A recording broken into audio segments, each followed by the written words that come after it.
Hello guys, welcome back to the channel and welcome back to elite wrestling. तो guys आज इस video में भी मेरे पास आपके लिए AEW से रिलेटेड बहुत बड़े और बहुत सारे अपडेट्स है। और आज इस वीडियो में हम जानने वाले हैं कि क्यों टोनी खान AEW के रेसलर्स के ऊपर गुस्सा है। मीरो ने एक स्पोर्ट्स टीम खरीद ली है। स्कॉर्पियो स्काई के कोविड-19 को लेकर एक अपडेट सामने आई है। AEW के फुल गियर पेपर-व्यू पर अपीयर होने के बाद गैंग्रेल और हरिकेन की AEW के साथ क्या स्टेटस है, ये रिवील हो चुका है। और एक WWE सुपरस्टार AEW के फुल गियर पेपर-व्यू के दौरान बैक स्टेज मौजूद था। तो गाइज वो सुपरस्टार कौन था और ये बाकी सारे अपडेट जानने के लिए ये वीडियो एकदम आखिर तक देखना। और अब ज्यादा देर ना लगाते हुए चलिए ये वीडियो शुरू करते हैं। और गाइज सबसे पहले बात करते हैं स्कॉर्पियो स्काई के कोविड-19 की। तो गाइज मैंने आपको बताया था कि हमें लास्ट वीक AEW के डायनामाइट शो पर स्कॉर्पियो स्काई और शॉन स्पियर्स का एक मैच देखने को मिलने वाला था। पर उस मैच के पहले स्कॉर्पियो स्काई किसी ऐसे पर्सन के टच में आ चुके थे जो कि कोविड-19 के लिए पॉजिटिव था। इसलिए गाइज लास्ट वीक वाले डायनामाइट शो पर ये मैच नहीं हो पाया। जिसके बाद स्कॉर्पियो स्काई को लेकर रिपोर्ट ऐसी आ रही थी कि गाइज स्कॉर्पियो स्काई करीब 2 हफ्ते तक क्वारंटाइन में रह सकते हैं। और स्कॉर्पियो स्काई 2 हफ्ते तक क्वारंटाइन में जाने के लिए तैयार भी थे। और यही स्कॉर्पियो स्काई की कोविड-19 के लिए करीब 3 टेस्ट हो चुके हैं। और गाइज इन तीनों ही टेस्ट में स्कॉर्पियो स्काई का कोविड-19 रिजल्ट नेगेटिव आया है, जो न्यूज स्कॉर्पियो स्काई के लिए काफी अच्छी है। पर इसी के ऊपर बात करते हुए डेव मैनेजर ने कहा कि स्कॉर्पियो स्काई ओरिजिनली 2 हफ्ते के लिए क्वारंटाइन रहने वाले थे, पर स्कॉर्पियो स्काई की कोविड-19 के लिए तीनों ही टेस्ट नेगेटिव आई है। इसलिए गाइज हमें स्कॉर्पियो स्काई नेक्स्ट वीक तक अपना AEW पर्यटन करते हुए दिखाई दे सकते हैं। जो अपडेट डेव मैनेजर ने स्कॉर्पियो स्काई के ऊपर बात करते हुए दी है। और अगर ऐसा होता है तो फिर ये चीज स्कॉर्पियो स्काई के लिए काफी अच्छी होने वाली है,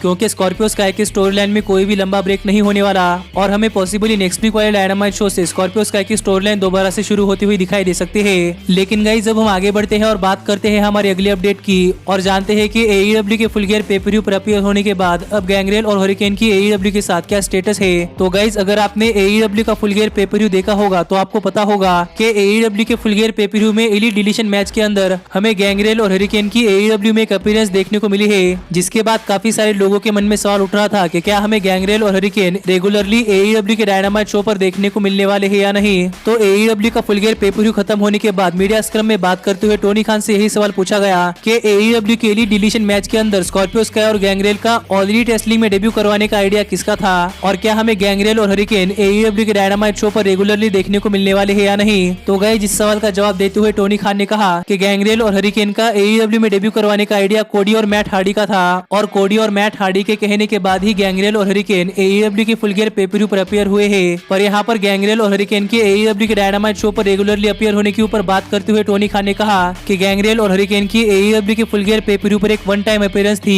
और इसके अलावा गैंग्रेल और हरिकेन के लिए AEW के पास कोई भी प्लान्स नहीं है। इसलिए हमें गैंग्रेल और हरिकेन AEW के डायनामाइट शो पर रेगुलरली नहीं देखने को मिलने वाले। जो बात यहाँ पर इस मीडिया स्क्रम में बात करते हुए टोनी खान ने कही है। पर यही पर बात करते हुए टोनी खान ने यह भी कहा कि अगर AEW के पास गैंग्रेल और हरिकेन के लिए प्लान्स होते हैं तो गाइज हमें गैंग्रेल और हरिकेन AEW के डायनामाइट शो पर जरूर देखने को मिलेंगे। पर फिलहाल के लिए गैंग्रेल और हरिकेन के लिए AEW के पास कोई भी प्लान्स नहीं है। इसलिए हमें गैंग्रेल और हरिकेन AEW के डायनामाइट शो पर रेगुलरली नहीं देखने को मिलेंगे। जो बात यहाँ पर इस मीडिया स्क्रम में बात करते हुए टोनी खान ने कही है। लेकिन गाइज अब हम आगे बढ़ते हैं और बात करते हैं हमारे अगले अपडेट की और जानते हैं कि हमें AEW के फुल गियर पेपर-व्यू के दौरान AEW के बैक स्टेज में कौन सा WWE सुपरस्टार देखने को मिला।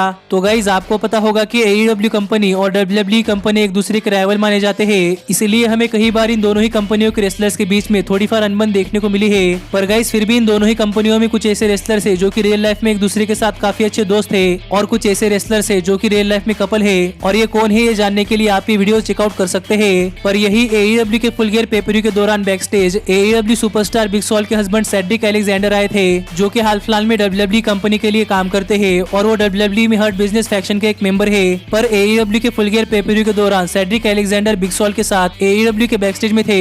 और यही फुल गियर पेपर-व्यू के दौरान बिग सॉल ने सेड्रिक अलेक्जेंडर के साथ एक फोटो शेयर की है, जहां पर हम देख सकते हैं कि बिग सॉल और सेड्रिक अलेक्जेंडर एक दूसरे के साथ है। पर हमें सेड्रिक अलेक्जेंडर AEW के फुल गियर पेपर-व्यू में फैंस के अंदर कहीं भी नहीं देखने को मिले, जिससे कहना पड़ेगा कि सेड्रिक अलेक्जेंडर का WWE करियर अभी भी सही सलामत है। क्योंकि अगर सेड्रिक अलेक्जेंडर AEW के फुल गियर पेपर-व्यू पर दिखाई देते तो पॉसिबली सेड्रिक अलेक्जेंडर अपनी जॉब भी खो सकते थे।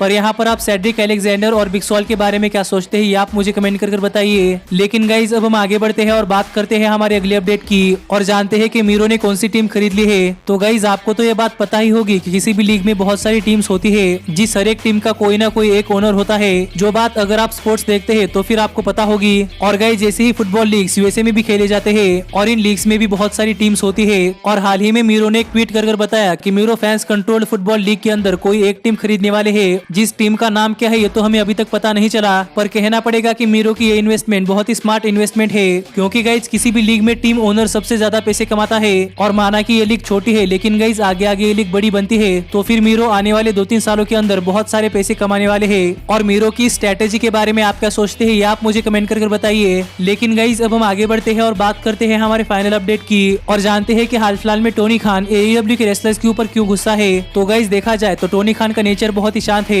पर हाल फिलहाल में टोनी खान अपने रेसलर्स के ऊपर बहुत ज्यादा गुस्सा है। और इसका रीजन ये है कि गाइज आपको पता होगा कि AEW के रेसलर्स इंडिपेंडेंट रेसलिंग शो के अंदर जाकर परफॉर्म कर सकते हैं, और इंडिपेंडेंट रेसलिंग शो के अंदर जाकर लड़ने के लिए रेसलर्स को टोनी खान की परमिशन नहीं मांगनी पड़ती। पर हाल फिलहाल में कोविड-19 के चलते टोनी खान ने अपने रेसलर्स को कहा था कि अगर कोई रेसलर किसी भी इंडिपेंडेंट रेसलिंग प्रमोशन के अंदर जाकर रेसल करना चाहता है, तो फिर वो पहले टोनी खान को बताए, जिसके बाद टोनी खान ये देखेंगे कि वो रेसलर जहाँ पर भी जा रहा है वहाँ पर कोविड-19 को लेकर प्रिकॉशंस लिए जा रहे हैं या नहीं। और अगर टोनी खान को सभी चीजें सही लगती है, तो ही टोनी खान उस रेसलर को इस इंडिपेंडेंट रेसलिंग शो के अंदर जाकर परफॉर्म करने के लिए इजाजत देने वाले हैं। जो बात यहाँ पर टोनी खान ने अपने रेसलर से कही थी, क्योंकि अगर AEW के रेसलर्स किसी भी इंडिपेंडेंट रेसलिंग शो के अंदर जाकर परफॉर्म करते हैं और अगर वहाँ पर वो कोविड-19 के लिए पॉजिटिव होने वाले पर्सन के टच में आते हैं, तो गाइज AEW में कोविड-19 का ब्लास्ट हो सकता है। इसलिए ये रोकने के लिए टोनी खान ने अपने रेसलर्स को कहा था कि जो कोई रेसलर इंडिपेंडेंट रेसलिंग शो के अंदर जाकर परफॉर्म करना चाहता है, वो रेसलर सबसे पहले टोनी खान को बताए, और उसके बाद ही वो रेसलर इंडिपेंडेंट रेसलिंग शो के अंदर जाकर परफॉर्म करे। लेकिन गाइज इसके बावजूद भी कई सारे रेसलर्स टोनी खान को बिना बताए ही इंडिपेंडेंट रेसलिंग शो के अंदर जाकर परफॉर्म कर रहे हैं। इसलिए हाल फिलहाल में टोनी खान AEW के रेसलर्स के ऊपर बहुत ज्यादा गुस्सा है, जिसके बारे में आप क्या सोचते हैं ये आप मुझे कमेंट करके बताइए। लेकिन गाइज अब मिलता हूँ आपसे अगली वीडियो में, पर तब तक stay healthy, stay happy and keep watching elite wrestling.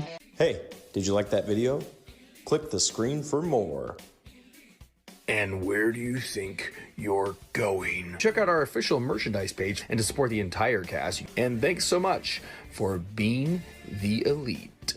The elite, the elite. What, Nick, you're not going to sing it all with me this time?